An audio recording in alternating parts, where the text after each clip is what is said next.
Mercredi après-midi, la totalité des skippers a assisté au briefing sécurité et instruction de course. Avec l'organisation, il s'agissait de voir les protocoles de sortie du port, de départ et d'éventuelles interventions des services de secours. Une piqûre de rappel qui a fait basculer les navigateurs en mode course. Jean-Luc Nélias a participé à de nombreuses routes du Rhum comme skipper ou comme routeur. Aujourd'hui, directeur de l'équipe de Charlie Dalin, il nous détaille les grandes tendances du parcours.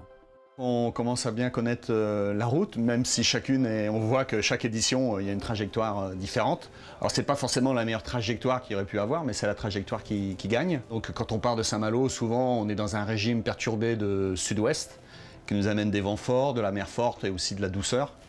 Donc c'est souvent du près, on va chercher des rotations de vent dans de la mer forte. Et là, ça va vraiment être le cas. Ça va être une édition du Route du Rhum pour le moment agitée, virile. Et puis après, on va essayer de faire la connexion avec le vent qu'on a à la fin. Le vent qu'on a à la fin, c'est de l'alizé, donc du vent portant, dans des conditions assez sympas.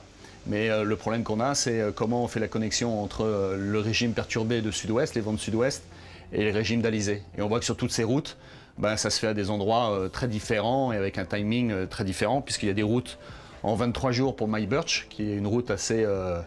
Bon, à l'époque, il n'y avait pas de routage, les fichiers météo n'étaient pas terribles, donc c'est une route un peu hésitante avec un petit bateau.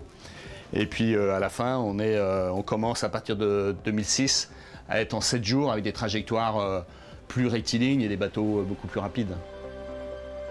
Saint-Malo, Pointe-à-Pitre, entre ces deux villes, la route est libre, mais il reste à la choisir.